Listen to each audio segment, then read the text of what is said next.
이른의 차미선 여사님. 그녀의 얼굴에는 세월의 흔적이 고스란히 내려앉아 있었지만 그 눈빛만큼은 여전히 젊은 날의 총기를 잃지 않고 있었습니다. 그녀는 수십 년 전 맨손으로 시작해 수백억 원대의 건실한 유통회사 미선유통을 일군 자수성가형 회장이었습니다. 영상 시작 전 구독과 좋아요 부탁드립니다. 복 많이 받으세요. 그녀는 수십 년 전 맨손으로 시작해 수백억 원대의 건실한 유통회사 미선유통을 일군 자수성가형 회장이었습니다. 하지만 지금은 그 화려했던 자리를 아들 이강현에게 물려주고 자신은 평범한 노모로 조용히 살아가고 있었죠. 그녀의 유일한 바람은 이제 하나뿐이었습니다. 아들이 회사를 잘 이끌어 아버지 없이도 번듯하게 자라준 것만으로도 고마운데 이제는 존경받는 경영인으로 굳건히 자리 잡는 것이었죠. 오늘은 그녀가 그 마지막 바람을 실천에 옮기는 날이었습니다. 그녀는 자신의 이름으로 된 마지막 재산, 평생을 모아 이룬 피땀 어린 결실인 강남의 3층 상가, 건물마저 아들의 이름으로 넘겨주기로 결심한 것입니다. 이제 자신은 늙었고 아들이 더 큰 뜻을 펼치기 위해서는 이 정도의 기반은 더 있어야 한다고 생각했습니다. 아들 이강현과 며느리가 무거운 표정으로 그녀의 거실에 앉아 있었습니다. 아마도 어머니가 마지막 재산마저 넘겨준다는 말에 그 무거운 책임감을 느끼는 것이겠지요. 혜진 여사님은 그렇게 믿었습니다. 강현아, 이제 이것도 내가 맡아야겠다. 혜진 여사님은 낡은 비단 주머니에서 손때 묻은 붉은색 등기권리증을 꺼내 아들의 손에 쥐어주었습니다. 아들의 손이 희미하게 떨리는 것 같았습니다. 어머니, 이걸 저희에게 정말. 아들 강현의 눈시울이 붉어졌습니다. 옆에 있던 며느리 역시 금방이라도 눈물을 쏟을 듯 감격한 표정으로 입을 막았죠. 어머니, 저희가 어떻게 이 큰 걸. 됐다. 이제 내 손에 있어 무얼 하겠느냐. 내가 이 어미보다 더 크게, 더 넓게 회사를 이끌어 가야지. 이게 그 밑거름이 되었으면 좋겠다. 그 순간 아들과 며느리는 마치 약속이라도 한 듯 그녀의 낡은 무릎 아래로 엎드렸습니다. 두 사람은 혜진 여사님의 거친 손을 부여잡고 뜨거운 눈물을 뚝뚝 흘렸습니다. 어머니, 감사합니다. 정말 감사합니다. 저희가 이 은혜 잊지 않고 평생 어머니께 효도할게요. 지켜봐 주세요. 어머니, 저희만 믿으세요. 이제 아무 걱정 마시고 저희가 세상에서 제일 행복하게 모시겠습니다. 혜진 여사님은 그런 아들 내외의 모습을 보며 비로소 마음이 놓였습니다. 그래, 이제 다 되었다. 내 모든 것을 주었으니 이제 저 아이들이 나를 지켜주겠지. 그녀는 자신의 마지막 선물이 아들의 미래를 밝혀줄 등불이 될 것이라 굳게 믿었습니다. 그렇게 모든 것을 아들에게 넘겨준 바로 다음 날이었습니다. 차미선 여사님은 이제야말로 두 다리 뻗고 편히 쉴 수 있겠구나 생각하며 거실 소파에 앉아 아침 햇살을 쬐고 있었죠. 어젯밤 감격에 겨워 울던 아들과 며느리의 얼굴이 떠올라 그녀의 입가에는 흐뭇한 미소가 감돌았습니다. 바로 그때 아들 이강현과 며느리가 안방에서 나왔습니다.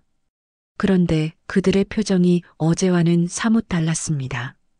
눈물로 젖어 있던 그 얼굴에는 어떤 온기나 감격도 찾아볼 수 없었습니다.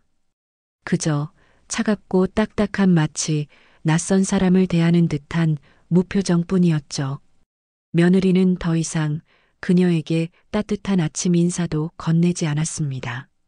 아들 강현 씨가 넥타이를 고쳐 매며 서류 가방을 챙겨 들었습니다. 강연아. 아침은 먹고 가야지. 미선 여사님이 어색하게 말을 건넸지만 아들은 그녀를 돌아보지도 않았습니다.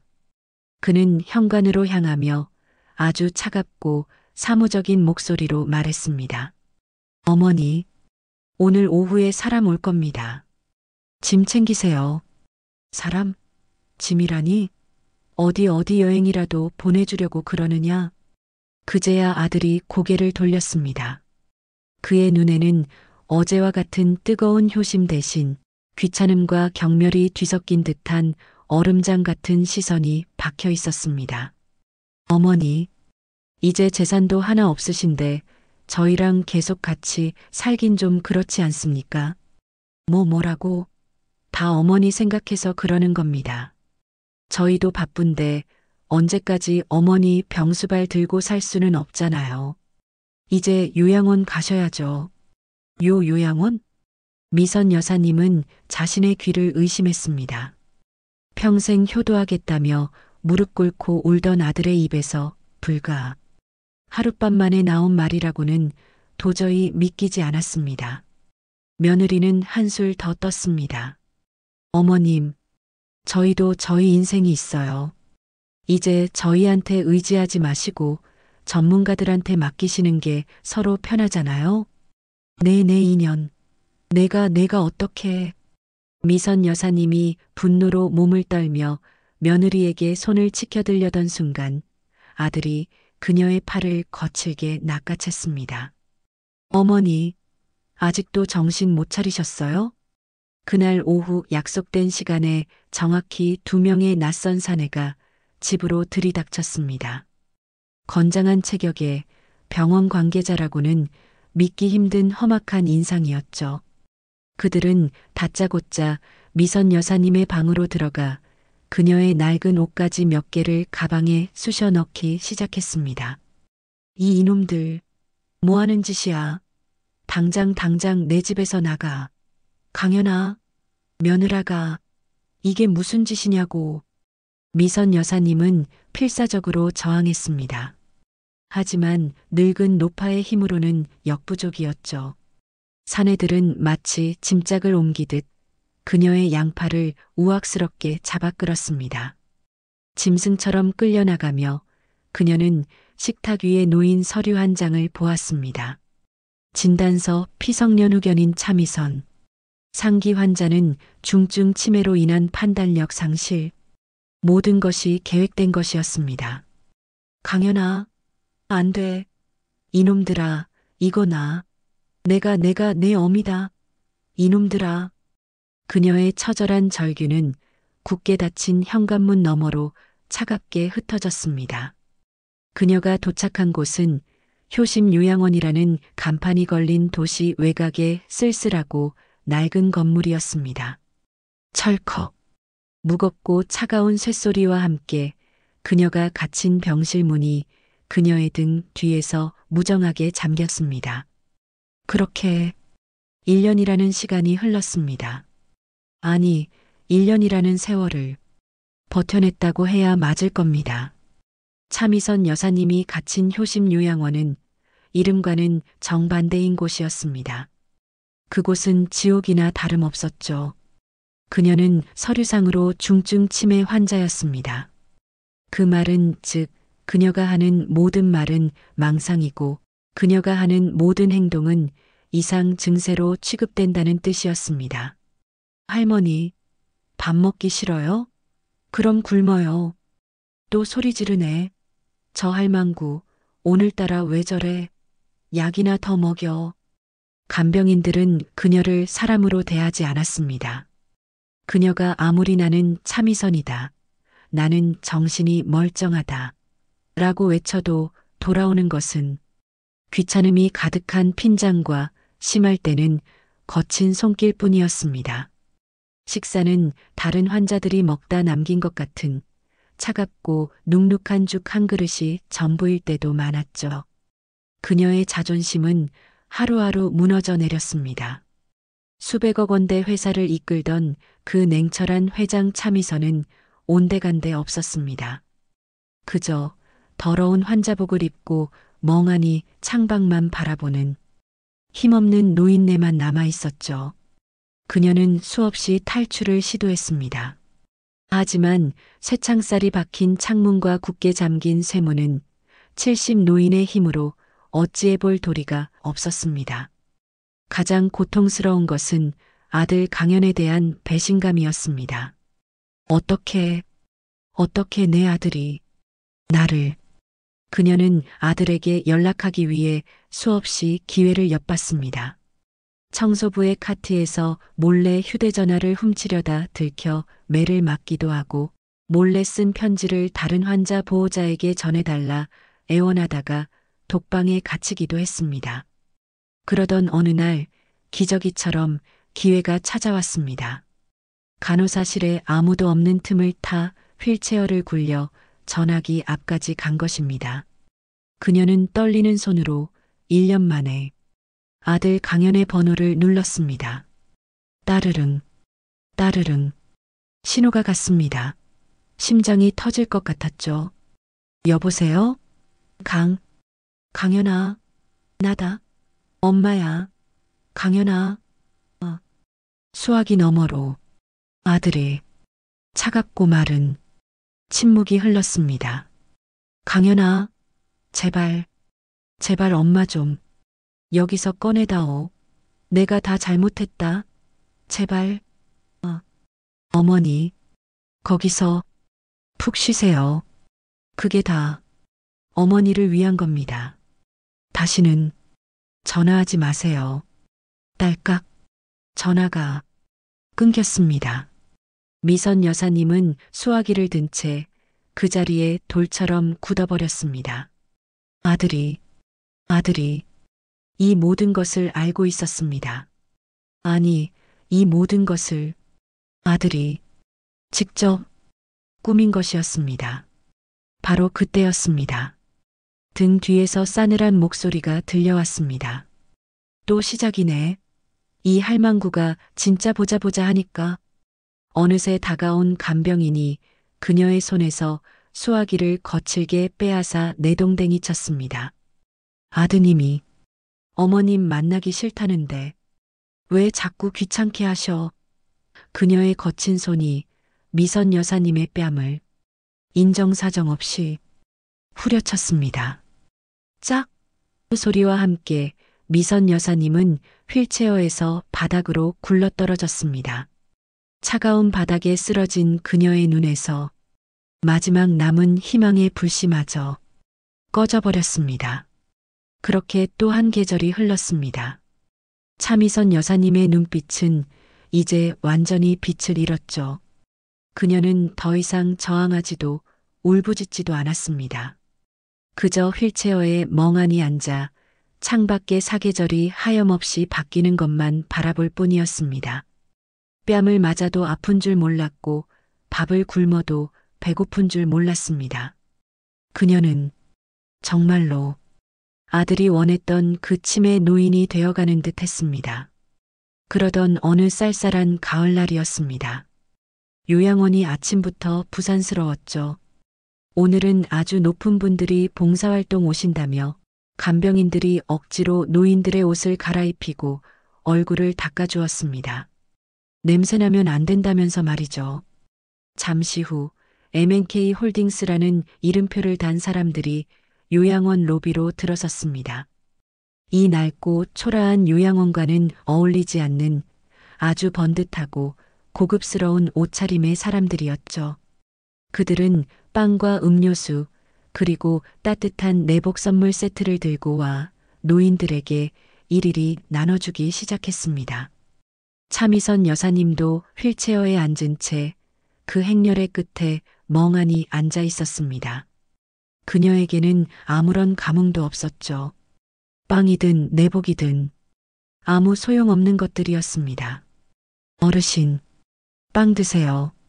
바로 그때였습니다. 봉사단을 이끄는 듯한 가장 풍채 좋고 인상 좋아 보이는 한 중년 신사가 그녀의 휠체어 앞에 멈춰 섰습니다. 그는 따뜻한 미소를 지으며 빵 봉지를 그녀의 손에 쥐어주려 했죠. 미선 여사님은 기계적으로 힘없이 손을 내밀었습니다. 그 순간 낡은 환자복 소매가 살짝 걷히며 그녀의 앙상한 손목이 드러났습니다.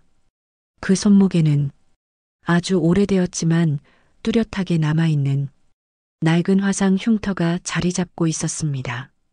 빵을 건네려던 중년 신사의 손이 허공에서 우뚝 멈췄습니다.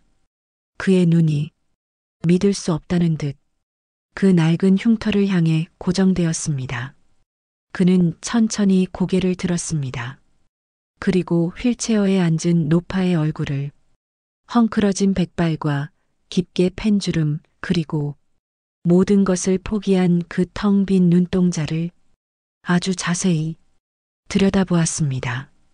그의 온몸이 마치 전기에라도 감전된 듯 부들부들 떨리기 시작했습니다.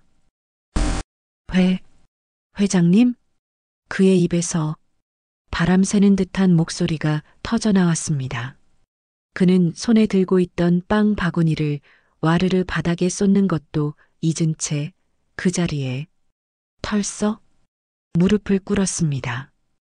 회장님, 저, 지훈입니다. 비서실장, 김지훈입니다. 회장님이 왜 여기에 계신 겁니까? 김지훈 대표? 그는 20년 전 미선 유통 창고에 큰 불이 났을 때 불길 속에 갇힌 자신을 구하려다 함께 화상을 입었던 바로 그 말단 직원 김지훈이었습니다. 차미선 여사님이 걷어 키우다시피 했던 그녀의 가장 충직했던 부하 직원이었죠. 요양원 로비의 모든 소리가 멈췄습니다. 간병인들과 다른 봉사단원들이 최고급 양복을 입은 대기업 대표가 웬 초라한 치매 노인의 휠체어 앞에 무릎을 꿇고 오열하는 이 기괴한 광경을 넋을 잃고 바라보고 있었습니다.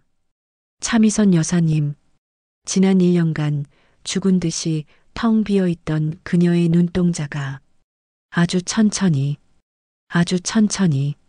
초점을 되찾기 시작했습니다. 그녀의 시선이 발밑에 엎드려 울고 있는 그 낯익은 얼굴에 닿았습니다. 요양원 로비는 순식간에 아수라장이 되었습니다.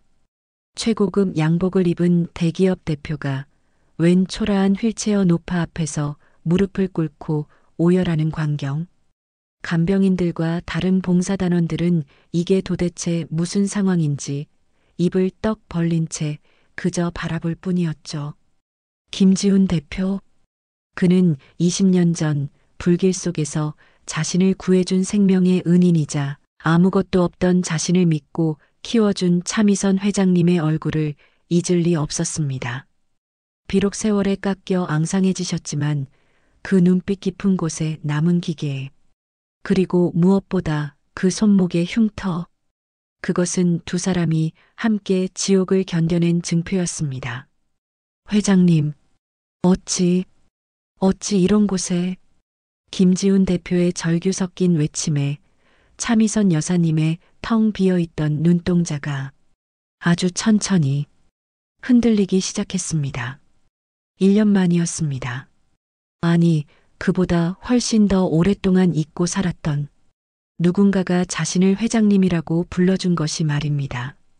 그녀를 짓누르던 두꺼운 안개가 서서히 걷히는 기분이었습니다. 지훈이, 김지훈 비서, 그때였습니다. 상황을 파악한 요양원 원장과 간병인들이 황급히 달려왔습니다.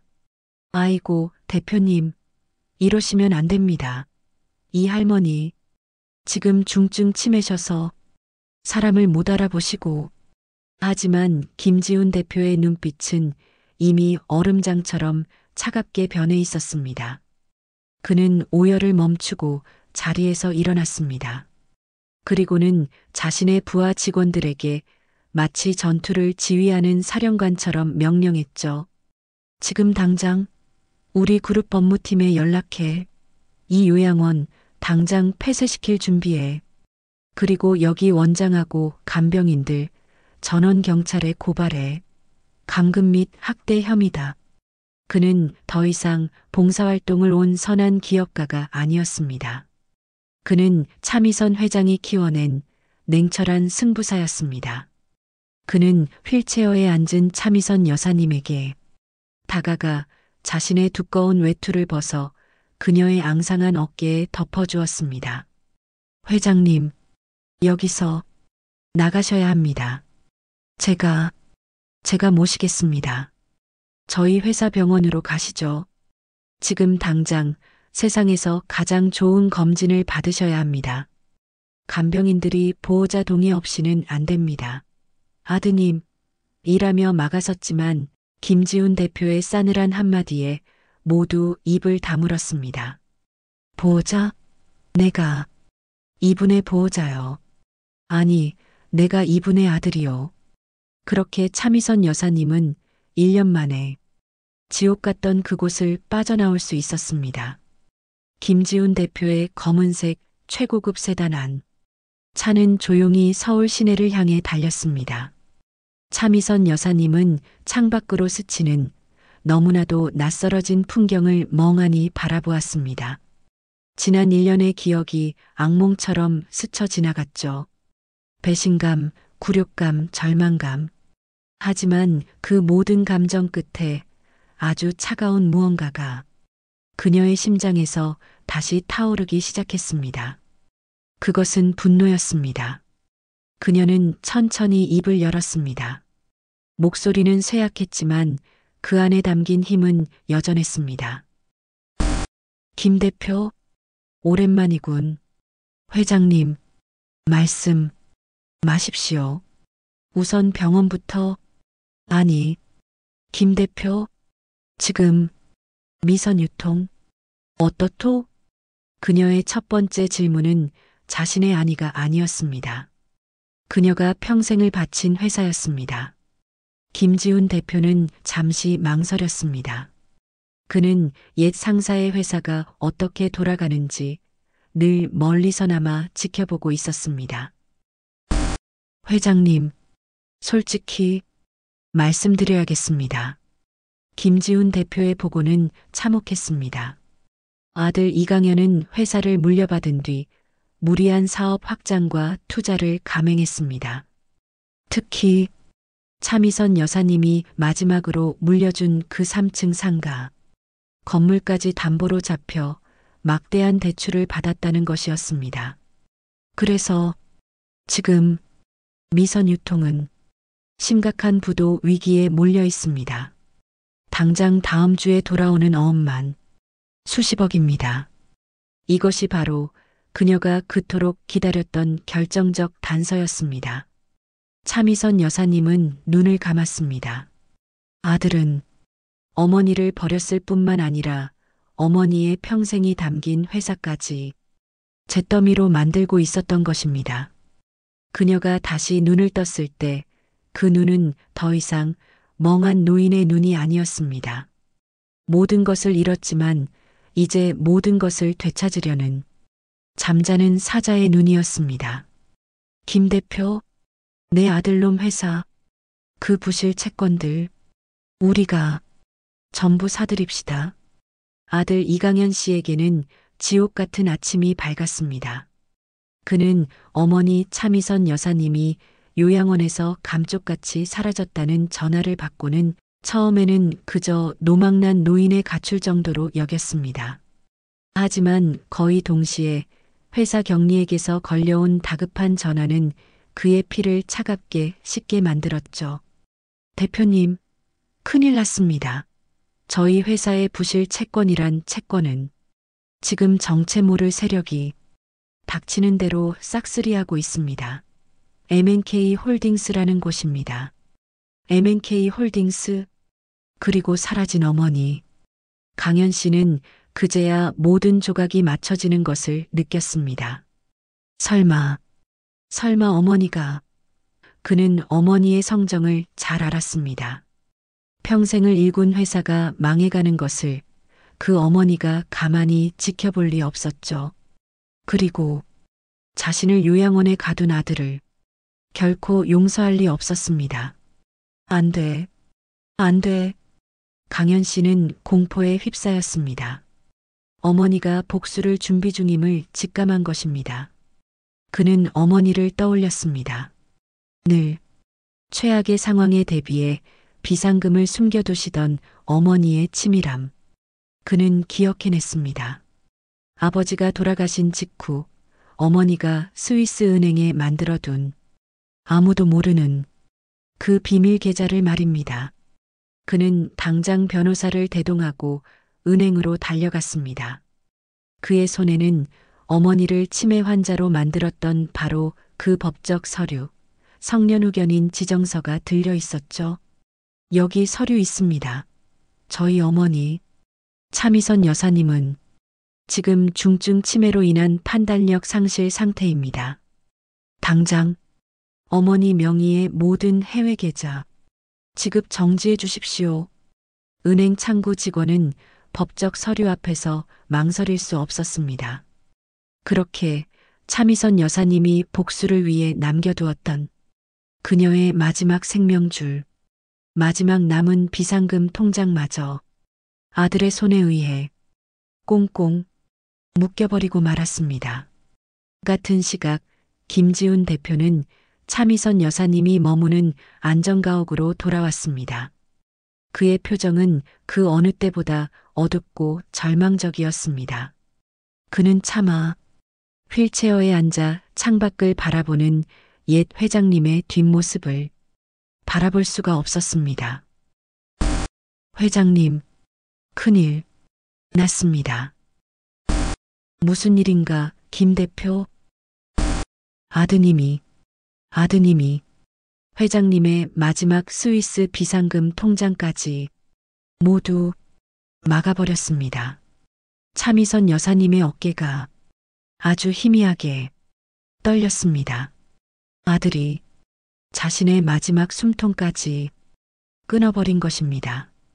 회장님, 복수에 필요한 자금을 저희가 모두 잃었습니다.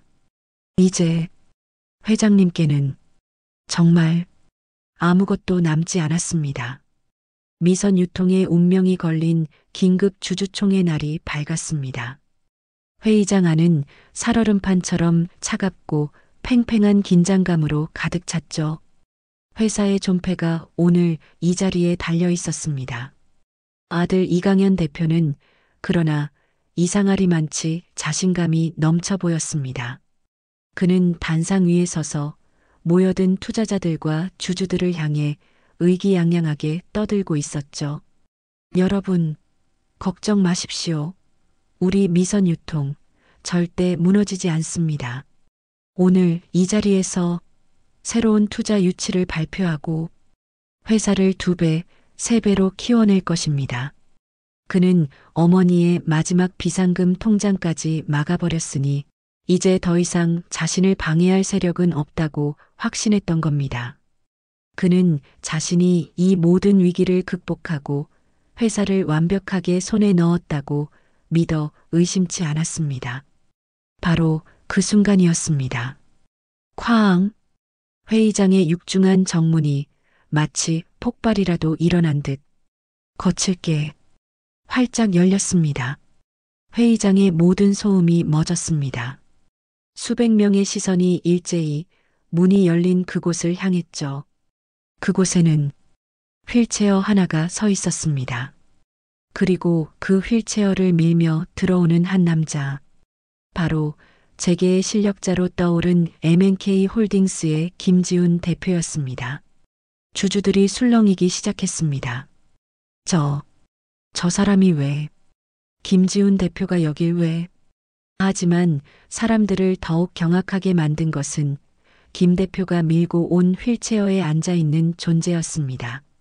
낡고 초라한 환자복, 헝클어진 백발, 텅 빈 눈동자. 1년 전 아들의 손에 이끌려 지옥 같은 요양원으로 사라졌던 바로 차미선 여사님이었습니다. 단상 위에서 의기양양하게 떠들던 아들 이강현 씨. 그의 얼굴이 순식간에 잿빛으로 변했습니다. 손에 들고 있던 발표 자료가 후두둑 바닥으로 떨어졌습니다. 어, 어, 어머니, 어머, 네가 왜, 거기에. 그는 유령이라도 본 사람처럼 덜덜 떨리는 손가락으로 휠체어를 가리켰습니다. 저 할머니, 치매 환자요. 당장 끌어내. 여긴 어떻게 들어온 거야? 그가 미친 사람처럼 경비들을 향해 소리쳤습니다. 하지만 김지훈 대표는 그의 말을 가로막았습니다.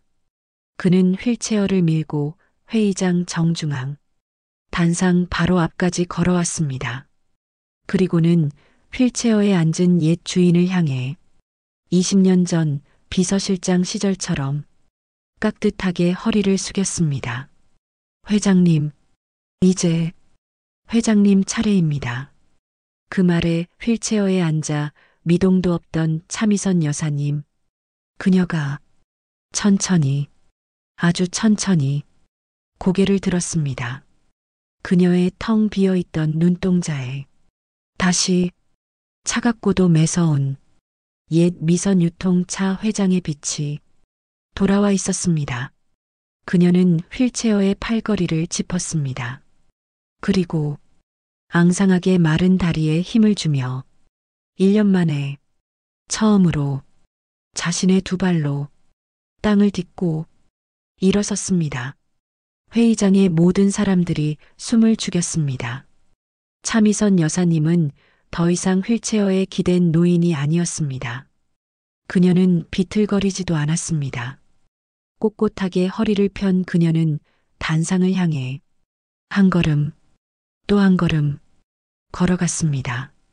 아들 강현 씨는 그 모습에 공포에 질려 단상 뒤로 뒷걸음질 쳤습니다. 차미선 여사님은 마침내 단상 위에 섰습니다. 그리고 아들이 방금 전까지 떠들던 그 마이크를 자신의 입 앞으로 당겨왔습니다. 그녀는 잿빛이 된 아들의 눈을 똑바로 노려보며 회의장 전체가 울리도록 나직하지만 얼음처럼 차가운 목소리로 선언했습니다. 이강현 대표, 잘 들으세요. 당신 회사의 부도를 막아줄 새로운 투자자 따위는 없습니다. 은혜가 오늘 당신 회사의 부실 채권 전부를 사들였으니 내가 바로 당신 회사의 최대 채권자 차미선입니다. 법정이나 다름없이 변해버린 주주총회장. 그곳의 모든 공기는 차미선 여사님의 것이었습니다. 그녀의 그 얼음장 같은 선언, 내가 최대 채권자라는 그 한마디는 아들 이강현 씨의 명주를 끊어버리는 사형 선고나 마찬가지였죠. 강현 씨는 더 이상 단상 위에 서 있지 못했습니다. 그는 하는 의미 없는 소리만 내뱉으며 그 자리에 풀썩 주저앉고 말았습니다. 어머님이 어떻게 돈이 어디서 스위스 계좌 분명히 그의 물음에 차미선 여사님은 그 어떤 대답도 해주지 않았습니다. 그저 곁에 선 김지훈 대표를 바라보았죠. 김 대표가 앞으로 나서 마지막 확인 사살을 했습니다. 이강현 대표, 회장님의 마지막 비상금 통장을 막으셨더군요. 하지만 회장님께서는 이미 오래전 제가 독립할 때 제 이름으로 회장님의 숨겨진 재산 일부를 맡겨두셨습니다. 회장님은 당신이 회사를 물려받을 자격이 있는지 마지막까지 지켜보고 계셨던 겁니다. 그것이 진실이었습니다. 차미선 여사님은 아들에게 모든 것을 물려주었지만 단 하나, 그녀가 평생을 바쳐 이룬 회사가 망가지는 것을 막을 최후의 보루는 남겨두었던 것입니다. 그리고 아들 강현 씨는 스스로 그 최악의 패를 꺼내 들고야 만 것이죠. 차미선 여사님은 더 이상 아들을 바라보지 않았습니다. 그녀는 주주들을 향해 미선 유통의 진짜 주인으로서 마지막 명령을 내렸습니다. 지금 이 시간부로 미선 유통의 최대 채권자이자 창업주인 나 차미선은 이강현 대표의 모든 권한을 정지시킵니다. 그녀는 김지훈 대표에게 고개를 끄덕였습니다. 김 대표가 즉시 법무팀을 움직였고 회의장 밖에서 대기하고 있던 집행관들이 들이닥쳤습니다. 아들 이강현과 며느리는 업무상 배임 및 존속 감금, 학대 혐의로 그 자리에서 경찰의 손에 이끌려 나갔습니다. 어머니, 어머니, 제가 잘못했어요. 어머니, 한 번만 용서해 주세요. 아들의 처절한 절규가 회의장을 울렸지만 차미선 여사님은 단 한 번도 뒤돌아보지 않았습니다. 모든 것이 제자리로 돌아왔습니다. 차미선 여사님은 다시 미선 유통의 회장직에 복귀했습니다. 그녀는 김지훈 대표의 도움을 받아 아들이 망가뜨린 회사를 하나하나 다시 일으켜 세우기 시작했죠. 그녀의 눈빛은 요양원에서 멍하니 창밖을 보던 그 늙은 노인의 눈이 아니었습니다. 20년 전 불길 속에서도 회사를 지켜냈던 그 냉철하고도 강인한 차 회장의 눈빛이었습니다. 며칠 후 차미선 여사님은 아들이 빼앗아갔던 그 3층 상가 건물 앞에 섰습니다. 아들의 탐욕이 시작되었던 곳이자 그녀의 마지막 재산이었던 곳이죠. 건물은 흉물스럽게 비어 있었습니다. 그녀는 건물을 팔아치울 수도 혹은 더 큰 빌딩을 올릴 수도 있었을 겁니다. 하지만 그녀는 그러지 않았습니다. 대신 건물 입구에 새로운 간판을 내걸었습니다. 버려진 노인들을 위한 법률 지원 쉼터 마이너스 미선재단. 그녀는 자신의 재산이 아니라 자신의 이름을 되찾은 것입니다.